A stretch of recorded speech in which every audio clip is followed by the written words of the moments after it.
Hello दोस्तों, तो चलिए आज के मार्केट को हम समझते हैं और एंट्री बनाने के रीजन को हम देखते हैं। ठीक है। तो चलिए सबसे पहली चीज क्या करेंगे, हम देख लेते हैं कि आज हमने गोल्ड के अंदर कैसे क्या काम किया हुआ है। ठीक है। गोल्ड में कैसे क्या एंट्री वगैरह बनाई हुई है, तो चल के चेक करने वाले हैं। तो सबसे पहली चीज हमने क्या किया था, 15 मिनट के टाइम फ्रेम पर गए थे। 15 मिनट के टाइम फ्रेम पर जाने के बाद हमने कुछ लेवल्स वगैरह मार्क किए, जो कि हमारे ट्रेड के अनुसार जो लेवल्स वगैरह बनना था और लेवल्स वगैरह को हमने मार्क किया था। ठीक है। तो देखा जाए ना, तो कहीं ना कहीं हमारा जो एक लेवल बन रहा था वो कहीं इस लेवल के आसपास बन रहा था, दूसरा लेवल कहीं इस लेवल के आसपास में बन रहा था। ठीक है। और मार्केट कहीं ना कहीं इस लेवल के आसपास में रेजिस्टेंट सॉरी निकाल कर लिक्विडिटी निकालने के बाद में मार्केट ने अपसाइड का काम किया हुआ था। तो इस हिसाब से हमने जो भी ट्रेड वगैरह प्लान की कहीं इस लेवल के आसपास में किए हैं। तो चलिए आज हमने कैसे क्या एंट्री वगैरह बनाई है वो चल के चेक कर लेते हैं। तो 1 मिनट के टाइम फ्रेम पर चलते हैं। 1 मिनट के टाइम फ्रेम पर चलने के बाद मार्केट में क्या हुआ है, तो मार्केट कुछ लेवल्स वगैरह को निकालने के बाद में कहीं इस लेवल के आसपास हम देख रहे थे। यहाँ पे क्या हुआ है कि मार्केट ने छोटे मोटे लेवल्स बनाए हुए थे, जैसे कि ये इस टाइप से यहाँ पे लेवल वगैरह बना हुआ था, जो कि मार्केट ने निकालने के बाद में हमने एक डाउन साइड की ट्रेड वगैरह का प्लान किया हुआ है। तो यहाँ पे देखा जाए ना,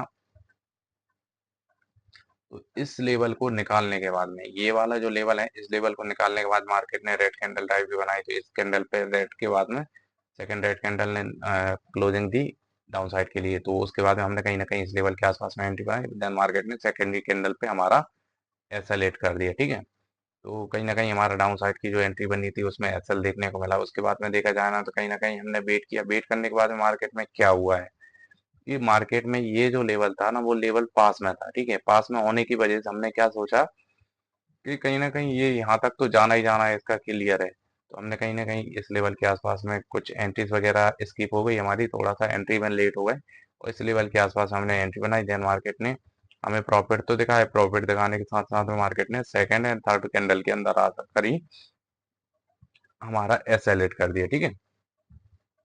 उसके बाद देखा जाए ना, तो उसके बाद में कहीं न कहीं इस लेवल को देखते हुए मार्केट में हमने मल्टीपल एंट्री बना दी। मल्टीपल एंट्री कैसे बना दी, हर जो लेवल के बाद में एक ग्रीन कैंडल देखने को मिल रही थी। ग्रीन कैंडल के बाद में हम एंट्री करते गए, देन मार्केट हमारा एसएल देता गया।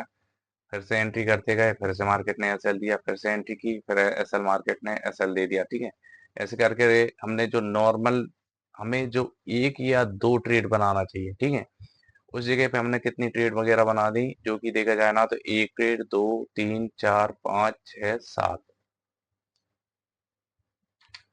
7 के बाद में 8, 9 और 10 ट्रेड के आसपास में प्लेस कर दी, जो जिसका कोई रिजल्ट या कोई सेंस बनता ही नहीं। लेकिन हमने जो ओवर ट्रेड का शिकार है, इस वजह से हमने कहीं ना कहीं एंट्री पे एंट्री, एंट्री पे एंट्री, एंट्री पे एंट्री वगैरह बनाते गए और देन मार्केट ने हमें अच्छा खासा लॉस देखने को मिला हुआ है। ठीक है।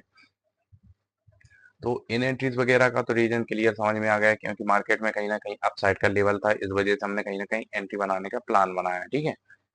कि कहीं ना कहीं हमें छोटा मोटा टारगेट मिल जाएगा। देन मार्केट में हमें यहाँ से यहाँ तक का टारगेट मिल रहा है, तो देख लेते हैं। ठीक है। उसके बाद में कहीं ना कहीं हमें इस लेवल के आसपास में एंट्री क्यों बनाई, इस लेवल के आसपास में एंट्री बनाने के पीछे ये सिंपल सा लॉजिक था। मार्केट डाउन साइड आया, डाउन साइड आने के बाद में इस लेवल के आसपास में रेड कैंडल बनाई। अब मार्केट में कहीं ना कहीं हम डाउन साइड के लिए बैठ गए। मतलब हमारा डायरेक्शन जो देखा जाए ना, डायरेक्शन हम एक डायरेक्शन के अंदर काम नहीं कर रहे हैं, दोनों डायरेक्शन में हम काम कर रहे हैं, जो कि हमें बिल्कुल गलत कर रहे हैं। बिल्कुल गलत कैसे कर रहे हैं कि या तो हमें लेवल निकलने का वेट करना चाहिए, या फिर डाउन साइड में लेवल निकलने का वेट करना चाहिए, देन अप साइड की एंट्री बनाने का प्लान कर सकते हैं। ठीक है। उसके बाद में कहीं देखा जाए ना, तो इस लेवल के आसपास में मार्केट ने फिर ये लेवल्स वगैरह को क्लियर किया। देन मार्केट में हमें इस लेवल के आसपास में फिर से एसएल देखने को मिला। ठीक है। उसके बाद में देन अपोजिट डायरेक्शन में तुरंत एंट्री बना ली। देन मार्केट में यहाँ पे हमें थोड़ा बहुत प्रॉफिट दिखाया। प्रॉफिट दिखाने के साथ साथ में अब हमने क्या किया, इतना सारा लॉस कर लिया था, इस लॉस को कवर करने के चक्कर में हमें कहीं इस लेवल के आसपास में हमें निकल जाना चाहिए। लेकिन उसके बाद में भी हमने वेट किया कि मार्केट कंटिन्यू निकाल दे तो ज़्यादा बढ़िया रहेगा, बट मार्केट ने ऐसा कुछ किया नहीं। मार्केट यहाँ पे आकर के मार्केट में एग्जिट हुए, क्योंकि यहाँ तक हमें देखा जाना $4 के आसपास का प्रॉफिट देखने को मिल रहा था और इस लेवल के आसपास हमें $2 के आसपास का प्रॉफिट बुक करके मार्केट से बाहर होना पड़ा। ठीक है। उसके बाद देखा जाए ना, तो कहीं इस लेवल के आसपास में जैसे ही मार्केट ने इस लेवल को निकाला, निकालने के बाद में हमने कहीं ना कहीं एसएल दे करके मार्केट से फिर से बाहर हुए।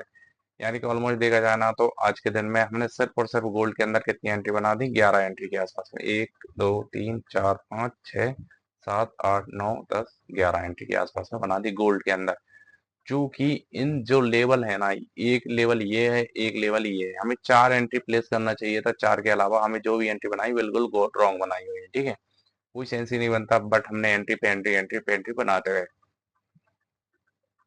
इस लेवल के आसपास में भी हमें फर्स्ट अटेम्प्ट में काम नहीं करना चाहिए था, थर्ड अटेम्प्ट में काम करना चाहिए था। तो मार्केट ने कहीं ना कहीं, अगर हम इस लेवल के आसपास में थर्ड अटेम्प्ट में काम करते, थर्ड अटेम्प्ट पे हमारी एंट्री बनती कहीं इस लेवल के आसपास में, तो इजीली हमें टारगेट देखने को मिल जाता, ठीक है। तो देखा जाए ना, तो गोल्ड के अंदर ऑलमोस्ट हमने 11 ट्रेड के आसपास बना दी, जो कि ओवर ट्रेड की है, ठीक है, जिसका कोई सेंस ही नहीं बनता, कोई ट्रेड वगैरह का कोई सेंस ही नहीं बना। उसके बाद में भी एंट्री पे एंट्री प्लेस करते गए, मतलब ओवर ट्रेड की है, सीधी सी बात है, ठीक है। तो आज की जो गोल्ड के अंदर मिस्टेक देखी जाए ना, तो सिर्फ और सिर्फ ओवर ट्रेड की है, जो कि 11 ओवर ट्रेड के आसपास में प्लेस कर दी, ठीक है। उसके बाद कुछ एंट्रीज वगैरह हमने बिटकॉइन के अंदर बनाई है, तो बिटकॉइन में चल के देख लेते हैं बिटकॉइन में हमने कैसे क्या एंट्रीज वगैरह प्लान की है, वो चल के एक बार देख लेते हैं। तो बिटकॉइन में कहीं ना कहीं इस लेवल के आसपास में मार्केट, यहाँ से मार्केट अपसाइड के लिए निकला है। इस लेवल को टच करने से पहले पहले मार्केट यहाँ से मूव कर गया डाउन साइड में। तो कहीं ना कहीं इस लेवल के आसपास में हमने डाउन साइड की एंट्री प्लान की है, इस लेवल के आसपास में, ठीक है। तो इस लेवल के आसपास में डाउन साइड की एंट्री प्लान की, मार्केट ने हमें इजीली टारगेट भी दिया। टारगेट के साथ साथ में मार्केट में क्या किया कि हमने एसएल को ट्रेल कर लिया। एसएल ट्रेल कैसे कर लिया कि इस लेवल के आसपास में, कहीं इस लेवल के आसपास में हमने एसएल को ट्रेल किया। ट्रेल करने के पीछे लॉजिक सिंपल सा था, मार्केट यदि कंटिन्यू निकलता है तो हमें अच्छा टारगेट देखने को मिल सकता है, ठीक है। बट यहाँ पे हमें टारगेट मिलते ही निकल जाना चाहिए था। उसके बाद मार्केट आता, मार्केट कुछ लेवल्स वगैरह बनाता, लेवल्स को निकालने के बाद मार्केट ने हमारी डायरेक्शन में काम किया हुआ है। बट जो भी देखा जाना, तो कुछ ना कुछ हमने इसमें प्रॉफिट, हमें ऑलमोस्ट इसमें $2 से प्लस प्रॉफिट देखने को मिल रहा था, जो कि 1.76 पॉइंट के आसपास में हमने प्रॉफिट को बुक किया हुआ है, ठीक है। उसके बाद में एक एंट्री कहीं इस लेवल के आसपास बनाई, जो कि हमने बिल्कुल गलत बनाई जी। ये जो एंट्री है ना, ये एंट्री के पीछे लॉजिक कुछ भी नहीं है। लॉजिक क्या है कि भाई सिंपल सा, मार्केट गया गिरते मार्केट में हमने एंट्री बनाई बीच में, जिसका कोई लॉजिक ही नहीं बनता, तो ये एंट्री भी हमारी रॉन्ग कहलाएगी, ठीक है। तो बिटकॉइन के अंदर देखा जाना तो 2 ट्रेड बनाई है, गोल्ड के अंदर देखा जाना तो 11 ट्रेड के आसपास में बना दी। मतलब हमने सिर्फ और सिर्फ ओवर ट्रेड वगैरह की है, इसके अलावा कुछ नहीं किया हुआ है, ठीक है। तो चलिए चल के देख लेते हैं हमारा ओवरऑल लॉस देखने को मिलता है। तो ओवरऑल लॉस देखने को मिलेगा तो कितना, क्या ओवरऑल लॉस देखने को मिला, तो ऑलमोस्ट यहाँ से लेके यहाँ तक के आज हमने जो भी 12 ट्रेड के आसपास, 12 नहीं सॉरी 13 ट्रेड के आसपास हम प्लेस किए, जिसमें देखा जाना तो हमारा $17 कुछ पॉइंट के आसपास में प्रॉफिट था, जो कि हमारा $5 के आसपास में बचा हुआ है, ठीक है। $5.75, यानी कि ऑलमोस्ट देखा जाए ना तो हमने 16 16 नहीं सॉरी $11 के आसपास में हमने लॉस किया हुआ है, ठीक है।